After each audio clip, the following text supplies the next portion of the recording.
We have just about 45 minutes, maybe 44 minutes, because you may have to leave punctually at 1. Am I correct about that?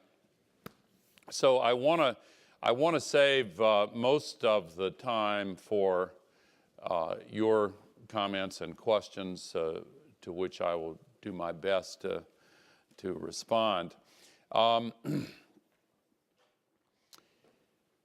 I want to talk about three things briefly. I was asked to talk about leadership, and I will do so. I want to talk about the climate crisis and the solutions to the climate crisis. You'd be surprised if I didn't. And then I want to say a few words on sustainable capitalism, because as B-School students, you are focused naturally on the future of business, and I have strong views about the state of business, the state of markets, and the future of business. First of all, on leadership, I thank you for inviting me to speak on the topic. I don't hold myself out as an expert on leadership. I think that based on my experience and what I have tried to learn about leadership, I would start with the a saying by Lao Tse, who wrote, of truly great leaders, the people will say, we did this ourselves. Worth reflection. I have studied leadership. I've had the privilege of being in a number of positions where I was called upon to provide leadership to organizations and groups of men and women. And there are obviously many different styles of leadership, and all I can do is speak to you about the style and approach that I think makes the most sense. We as human beings are each equipped with our own independent ability to collect information, process it, process the feelings and intuitions that we have, and make decisions individually and as a part of groups. Businesses are groups of people, and success is, at the risk of a cliche, a team sport. And the leader of a team has to motivate individuals, but has to be conscious of the reality of the team. How do you do that? Let me give you a very arcane analogy that's based on information technology. Here we are in Silicon Valley, so maybe that'll be okay. In the history of computing, the first computers were based on central processing units surrounded by fields of memory. And as the memory fields grew and the processing power grew, limitations to that model soon appeared. In structural terms, the central processing unit would send out to the field of memory, collect data, bring it back to the center, process it, and then store the answer. As the speed requirements advanced, it became clear that this was a limitation both in time and in the generation of energy, which had implications for the size and materials necessary and design of computers. IBM's first breakthrough was called vector processing. Its initial success was really based on that advance, which simply meant that the central processing unit, when sending out to retrieve, process, and then distribute the results of information processing, one of these trips could begin while others were in progress. And so that saved time, speeded up the computer, but all of the processing still had to take place in the central processing unit. So in the early 1980s, an architectural design breakthrough took place, empowered by the relentless advance of Moore's law as processors became smaller and more powerful. The central processing unit was broken up, and smaller microprocessors were placed throughout the field of memory. And with advances in software design, it became possible to issue the machine a start order, at which moment all of the information that needed to be processed to produce the desired result could be processed simultaneously throughout the memory field where it was stored adjacent to microprocessors, and then the various fractions of the answer could be brought to the center and assembled. So instead of 3 trips, there was 1 trip. Faster, less heat energy generated, smaller machines, faster still, a virtuous cycle. So what does that analogy have to say about leadership in organizations? If the leader of an organization insists on being provided all of the information necessary to make every single decision, it is like the central processing unit architecture, and it is a cumbersome process, generating energy, taking time, and it does not maximize the assets of the organization in the minds and hearts of the men and women who make up the organization. So how do you make it possible for a human organization to process all of the parts of information, the information available to the organization simultaneously in real time, and then assemble the answer so that the team as a whole can move swiftly and effectively? Well, to return to the analogy, in the analogy of the transition in computing design from CPU-based to massively parallel processing architectures, the key is the software. I skipped right through that step very quickly, but obviously, in order for the start order to trigger simultaneous processing by multiple processors throughout the memory field, and then direct the parts of the answer toward the center, then assemble the answer, that requires very complex software. So a leader in a human organization has to do something analogous to that software. And all simplifications can conceal as much as they reveal. So with that in mind, I'll just offer this simplification, which is hardly original with me, and you may recognize it, but vision, values, and goals. The vision of the organization is central, and the leader of any human organization has to take primary responsibility for communicating that vision clearly. I say communicating. It has to be shared not only in words, not only in data, but emotionally, spiritually. It has to be embodied in the way the leader interacts with every part of the organization.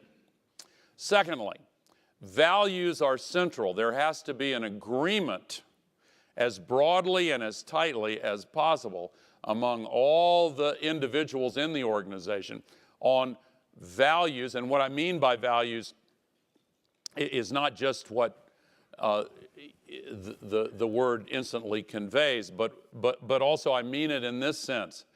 What ethical and business criteria are supposed to be used in making a decision? If there is widespread agreement among all of the individuals in the organization about those criteria, about those values, if you will, then it is more likely than not that any individual in the organization confronted with the same information, empowered by a commitment to pursue the same vision, will make a decision that is quite similar to what anyone else in the organization would make. So there is a congruency of vision, a congruency of values. Then goals. There has to be a time-ordered sequence that reflects a sensible priority listing of what goals are most important at any given time. And there, of course, you know the old cliche, you have to avoid at all costs letting the urgent displace the important, because a sense of urgency is simply not the same as a sense of priority. So the role of a leader then begins to be clarified, at least in my mind. The leader of an organization has to take responsibility for constantly elevating the vision, rekindling a commitment to the vision, reiterating constantly exactly what the vision is. What is the purpose of the organization? What are we trying to accomplish together? Secondly, the leader has to be responsible for constantly reinforcing the values of the organization, not brooking compromise on core values, and also translating those values into the practical criteria upon which decisions are supposed to be based. And the leader, third, has to be responsible for keeping track of the ever-changing list of priority goals and the sequence in which they are supposed to be pursued. That, to me, is a formula that works. There are other models, there are other ways to go about it, but for my part, that's what I would like to share with you about leadership. Now, secondly, the climate crisis. Perhaps you know everything you want to know about it, but if you are not personally thinking about and engaged in the development of solutions for the climate crisis, then you haven't thought clearly enough about it. Because by the time you are my age, it will be crystal clear that the failures in the early part of the 21st century to address climate change effectively were catastrophically tragic. We still have time to avoid the worst unacceptable consequences of the climate crisis. But we have to get busy right away. And there is a massive amount of denial. You know the old cliche, denial ain't just a river in Egypt. Alongside that, you could say despair ain't just a tire in the trunk. There are people that move directly from denial right through the oh my God moment to despair, without pausing to actually solve the problem that needs to be addressed. And it seems a forbidding task because the scale of the challenge is so vast. In essence, we are facing a completely new reality on this planet. And it is so new and so unfamiliar that the temptation is to label it implausible, or at least to search out for any acceptable excuse for doubting whether it is real and holding on to those doubts in order to justify waiting before the time when it's necessary to really focus on it. We don't have the luxury of time anymore. Here are the basic facts. Global warming is simply the largest and by far the most significant manifestation of a deeper underlying collision between human civilization as it is presently organized and the ecological system of the planet, which has empowered human beings and nourished the flourishing of human civilization. There have been three changes that have coincided to create a radical discontinuity in the historical relationship between the human species and planet Earth. Number one is population. I won't belabor this, but when the scientists tell us that we first emerged in roughly our modern form approximately 200,000 years ago, midway between the second to last and third to last ice age, we are a creature for all seasons. I'm going to resist the temptation to go too deeply into any of these points, but be that as it may, it has taken 200,000 years before we reached a population of 1 billion people, sometime around the beginning of the 19th century. We added that many people in the first 13 years of this century. We will add another billion in the next 14 years, and yet another billion 15 to 16 years after that. We may stabilize global population at 9 or 10 billion. There is a good deal of uncertainty about the projections simply because the base is now so large that fractions of a child, an odd phrase I know, but fractions of a child in the projections make the difference between 9 billion and 14 billion or 18 billion. We do know, well, let me pause and say that this enormous population explosion, they used to call it, can be looked at in retrospect by noting that we have quadrupled human population in less than 100 years. And that has contributed to this radical change in the relationship between our species and the planet. We could have many more people with a completely different lifestyle, different technologies, and a different civilization, but given the stickiness of legacy technologies and lifestyles, it is fair to assume that we really do need to stabilize population. In that regard, we are witnessing a success story unfolding in slow motion. Actually, we have seen the development in the last quarter century of a very powerful and durable consensus worldwide on exactly how to stabilize population. This is a success. It doesn't look like it, but sometimes, but it is. It's a systems problem. Population dynamics is not a single cause, single effect issue. There are multiple factors involved. But here is the distillation of what social scientists have learned and proven in the field. There are 4 factors, all of which have to be present. But when these 4 factors are present in any society, population changes from one equilibrium state to another equilibrium state. It's an S-curve. The first equilibrium state is high birth rates, high death rates, and large families.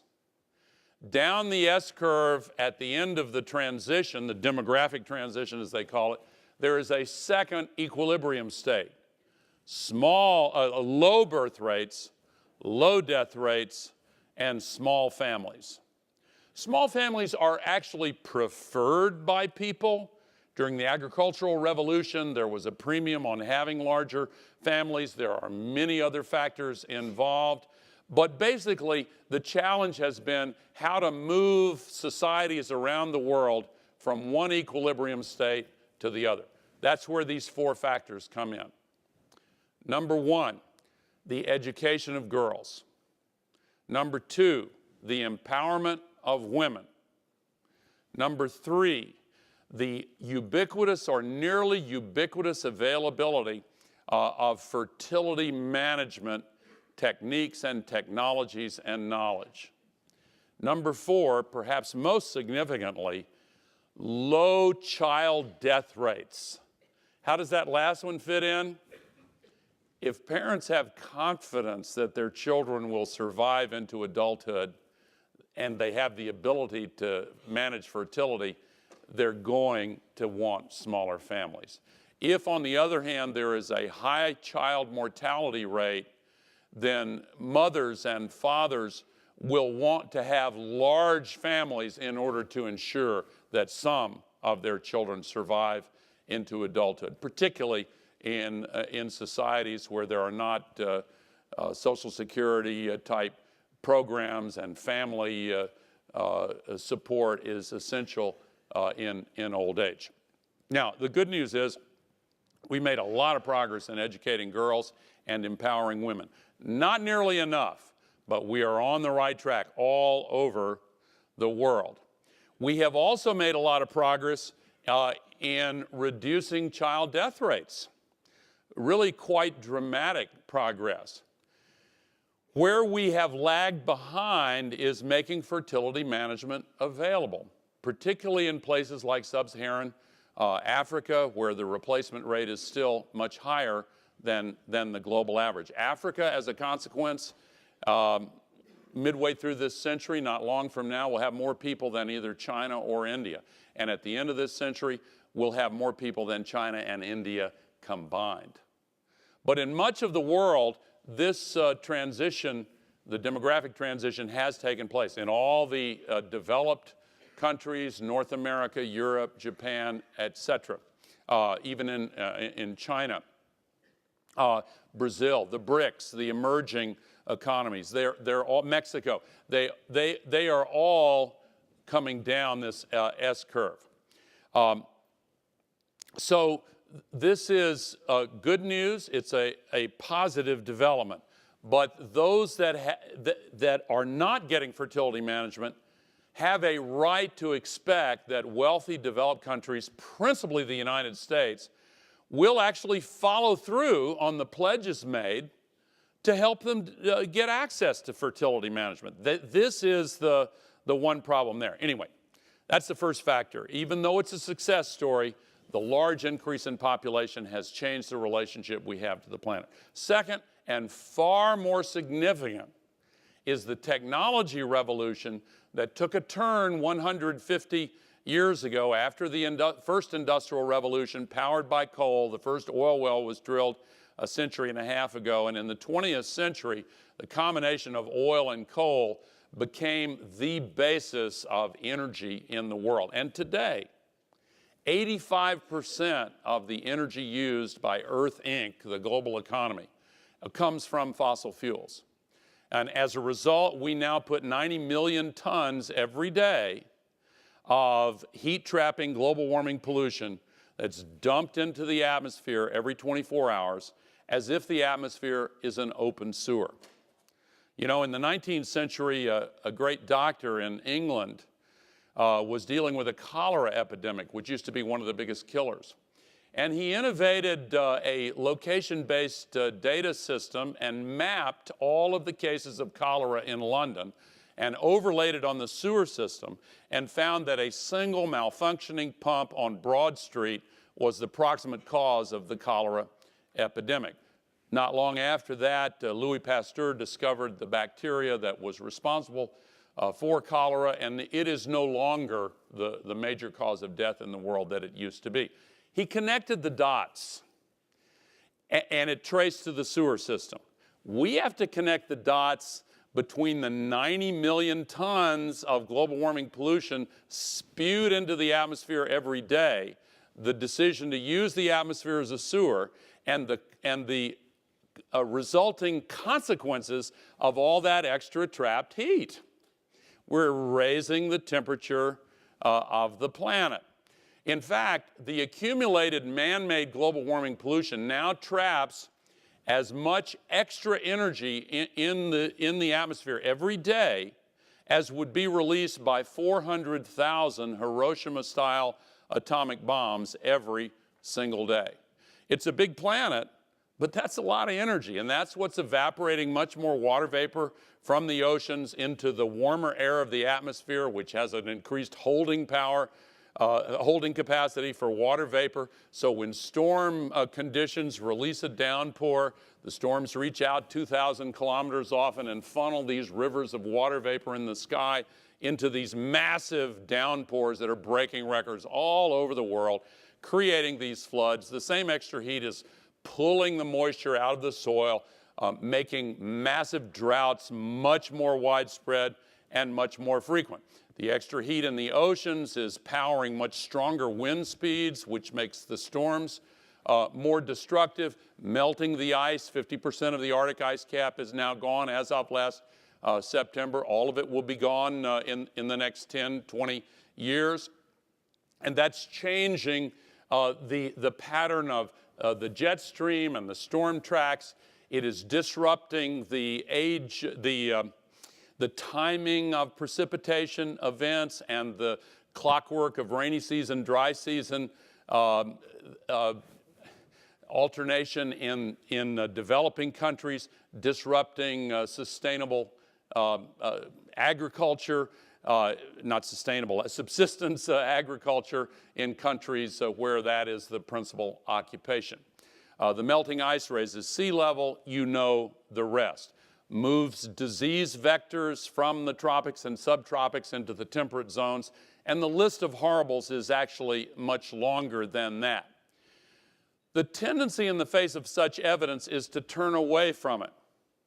And that leads to the third cause after population and technology, and that is our way of thinking. We are empowered with thought patterns and habits that we have inherited from our ancient ancestors.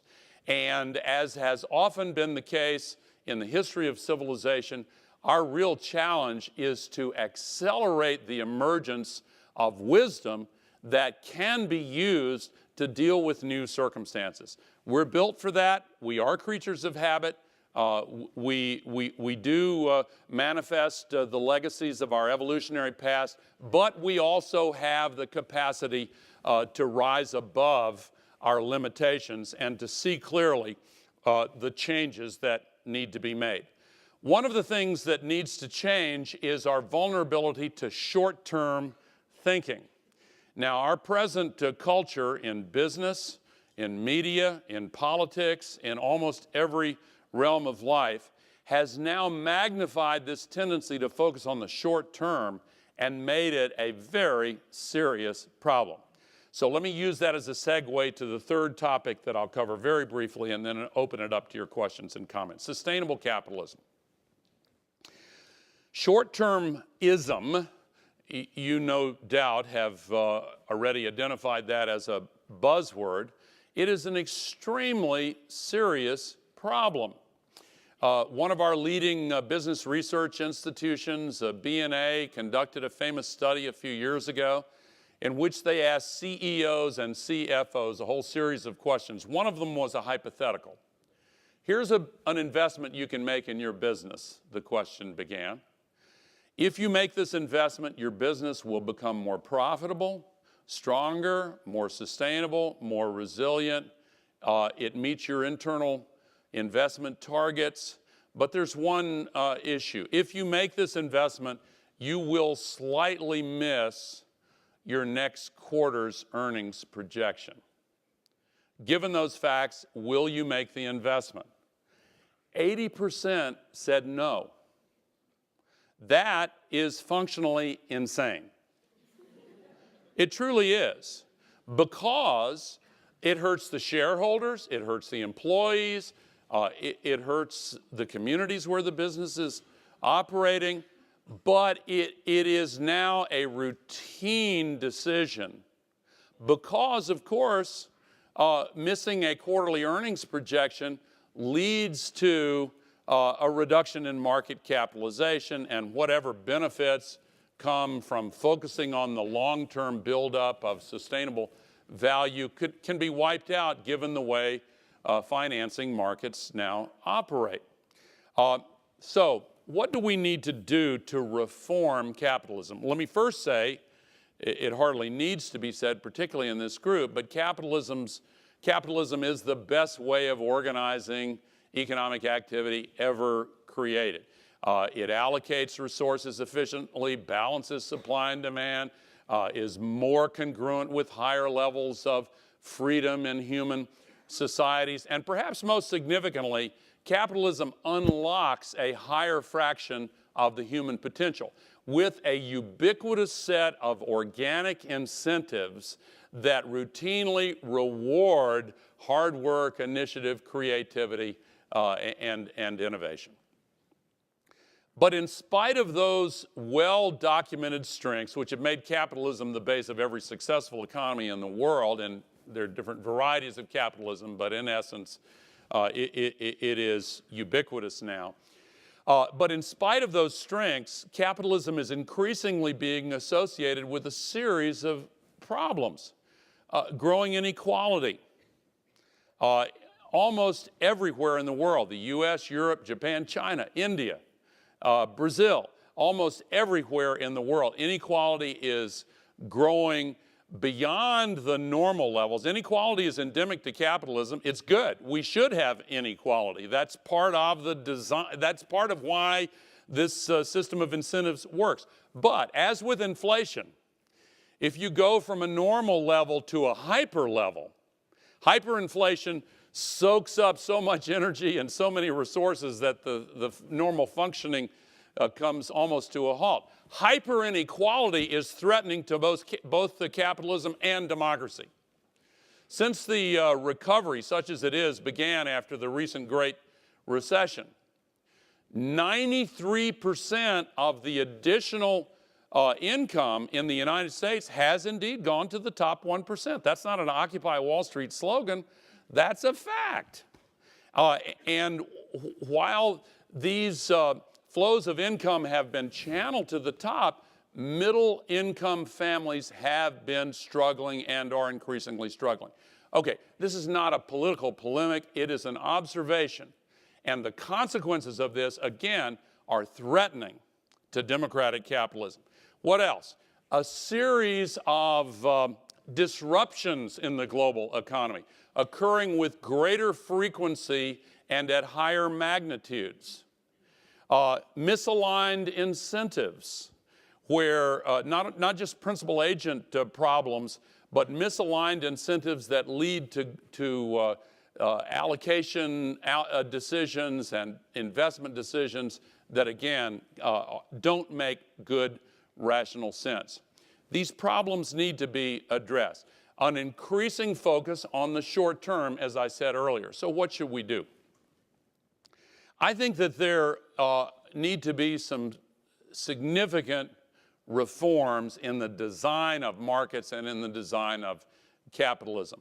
Since this ubiquitous set of organic incentives is the key to unlocking the energy in markets, we need to pay careful attention to what the incentives are. People will often do what you pay them to do. And if you pay them to focus on the short term, they will do that, even if you also signal to them that you want them to tell you that they're focused on the long term. If you reward them and pay them to focus on the short term, they will do that. 30 years ago in the US, the average holding period for public equities was roughly 7 years, which is congruent with the buildup of real value in firms. Now it's less than 6 months. And on both the New York and London exchanges, more than half of the trades are now made by algorithmic computer trading in milliseconds. So we need to get rid of this idea that more liquidity is always better. We do not have perfect information. Markets do not tend toward equilibrium. And we need to understand that the standard model is now obsolete. What will the new model be? I don't know. A lot of people think behavioral economics and behavioral investing is the leading candidate. I kind of think that, but it's above my pay grade, so I will let you all figure that out. Let me conclude and then open it up to you by telling you just one brief story, because the climate crisis can seem daunting. The challenge of fixing capitalism can seem daunting, but look, things can change very quickly. I remember as a child, as a young guy and growing up in Tennessee, when the Civil Rights Revolution swept the country. I remember when the conversation changed. Somebody made some racist comment in my circle and somebody else said, no, we don't go for that. And in millions of conversations it changed. 2 months ago, I saw an article about two gay men waiting in a long line for pizza, holding hands. Some homophobe walked by, made a nasty comment. Literally every other person in that line turned on the homophobe and said, hey, shut up. We don't go for that anymore. We're winning that conversation. When the culture shifts, when consciousness changes, then everything else can change rapidly. You may have noticed countries all around the world are approving gay marriage, getting rid of the discrimination against gays and lesbians. If somebody had asked in your age group, you wouldn't have been surprised at all. But in my age group, if somebody had said 5 years ago we would see this revolutionary change, most people would have said, nah, I can't do it. We're doing it because consciousness changed. That's what has to happen with the conversation about global warming and sustainable capitalism. Now, finally, I remember as a boy of 13 when President Kennedy issued the challenge to put a person on the moon and bring him back safely in 10 years. And I remember hearing so many say, that's a mistake, we can't do that. But 8 years and 2 months later, Neil Armstrong set foot on the moon. And the moment he did so, there was a great cheer that went up in NASA's Mission Control in Houston. The average age of those systems engineers was 26. Which meant when they heard that challenge, they were 18. I know that some of you have come here to this great institution to be a part of something larger than yourself. I would end by challenging all of you to aim in that direction. These are times when it is a privilege to have the opportunity to do good things at what will be looked back upon as a turning point for human civilization. And business is at the center of the change that has to take place. So we need the will to act, but always remember that the will to act is itself a renewable resource. Thank you very much. I'll open it up to your questions now. Thank you. Thank you very much. Okay, we don't have much time. Don't waste it on simply applauding. Where am I going? Okay, yes. Mr. Vice President, thank you so much. Tell me who you are when you ask. Oh, sorry. Name's Alex Tarzian, MBA 1 here. Wanted to ask you more specifically about the inequality thing that you were mentioning. I've heard a lot, or you hear often people mention that maybe that's just the way the economy is moving, that the way as it goes to a more advanced information economy, that there's just the nature of where the jobs are, that inequality is a natural progression. A, do you agree or disagree with that? Assuming you disagree with that, how do you get it to the point where you close that inequality gap? Well, I do disagree with it. I think that there are obviously some very broad structural factors involved since it's nearly a global phenomenon. There are a few countries in South America that don't manifest it. In the words of the song, they've been down so long it looks like up to them. But in the rest of the world, it's pretty ubiquitous. I think there are a lot of factors involved. I think the emergence of Earth Inc. with the combination of outsourcing and robo-sourcing, advanced automation is a big part of it, so that businesses operating with global supply chains and the ability to outsource with the transportation revolution and the internet now routinely look at labor as the first place to cut. And in contrast to the Industrial Revolution, when people standing on assembly lines were making good money and buying the products coming out of the factories, now the increasing levels of automation that now extend not just our physical capacities but also our cognitive functions are really creating a very big systemic change. The so-called Luddite fallacy that's been accepted since Ned Ludd led his revolt may no longer be a fallacy. That's controversial to say, but an increasing number of really good economists are coming to that conclusion. And I think that has an impact. Here in the United States, I think the tax policy has had a major impact on inequality. I think that our democracy is in trouble. That's another topic and not the one that I'm talking to you about here, but I think that elites now have outsized power. I think there's been a big structural change in the way we communicate.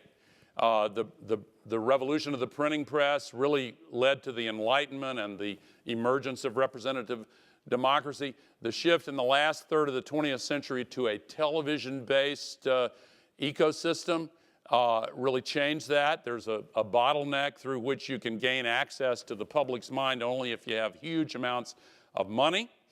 So corporate special interests now dominate the messaging that comes into everybody's living room and on their screens. And the average American, in spite of the internet's rise, still watches television 5 hours per day.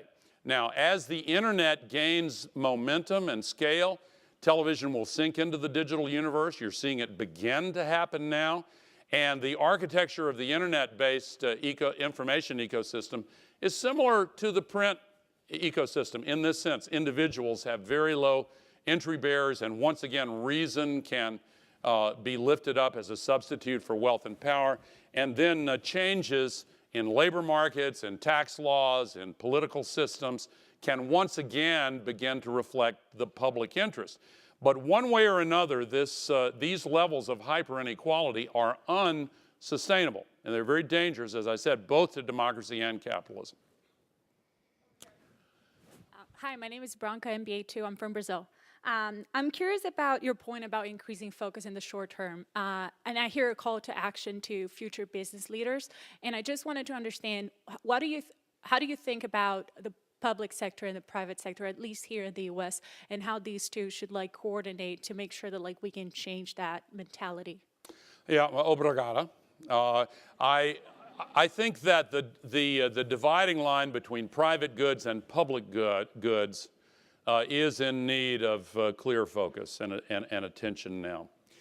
Democratic capitalism has ideological hegemony in the world and has at least since the Berlin Wall fell in 1989. But that engendered a kind of triumphalism among market fundamentalists. And the internal dividing line in democratic capitalism between those who are primarily rooted in the democracy sphere and those who are primary or half sphere and those who are primarily rooted in the market hemisphere, that line began to shift, and power is now being pulled from political systems into markets. And both capitalism and democracy, by the way, are manifestations of this massively parallel processing of information that I began by describing in the context of leadership. Think about it. And both were invented the same year, 1776. That's when Thomas Jefferson wrote the Declaration of Independence. That's when Adam Smith published The Wealth of Nations.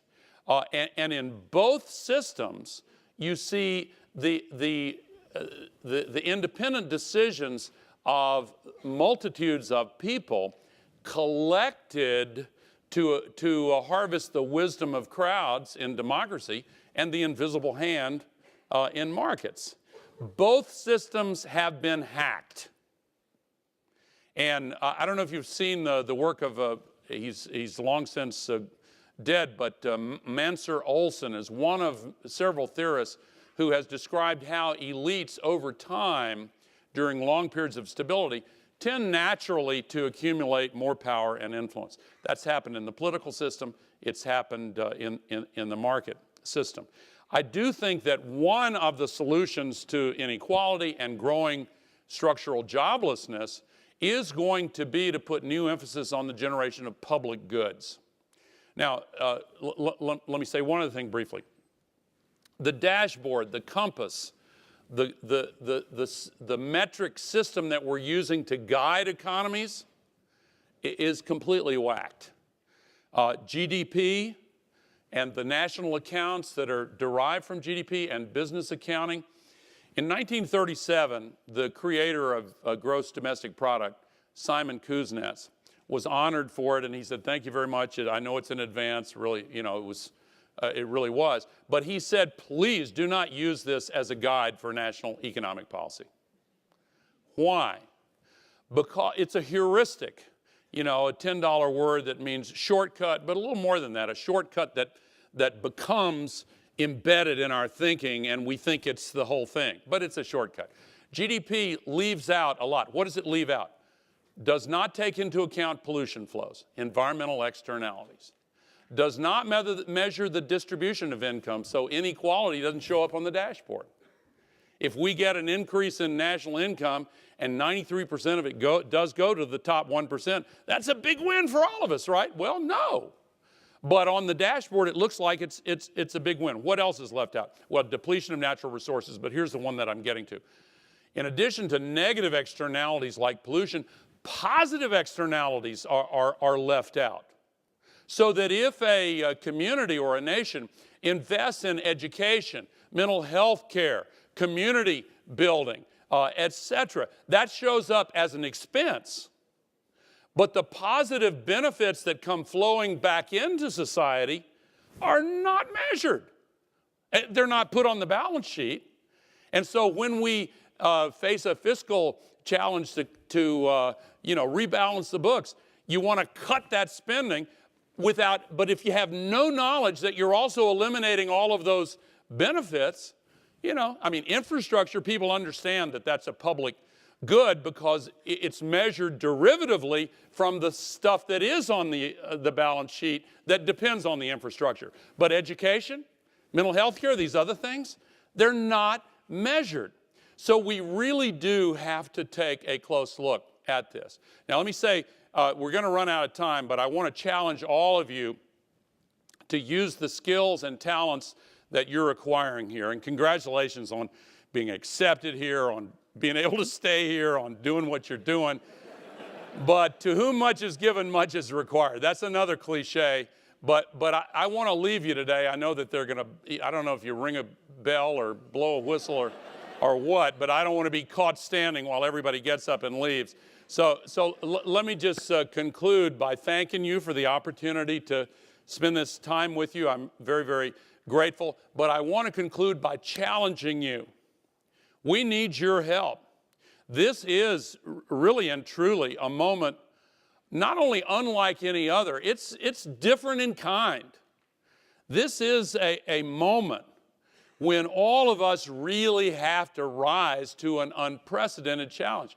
And years from now, when you're my age, your kids, will look around them at the world that they live in and they'll ask one of two questions.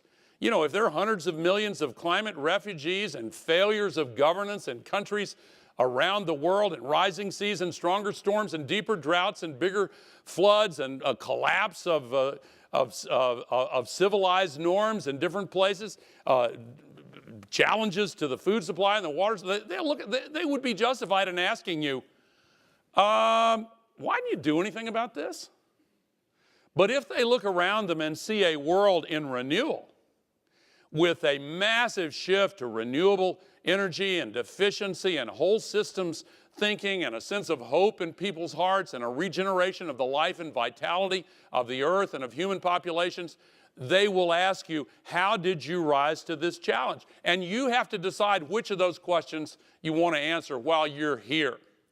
And equip yourselves to be a part of giving. And part of the answer will be that you went to Stanford Business School, you got the skills and knowledge, and then you decided to use them in an effective and appropriate way. Thank you very much for having me here today.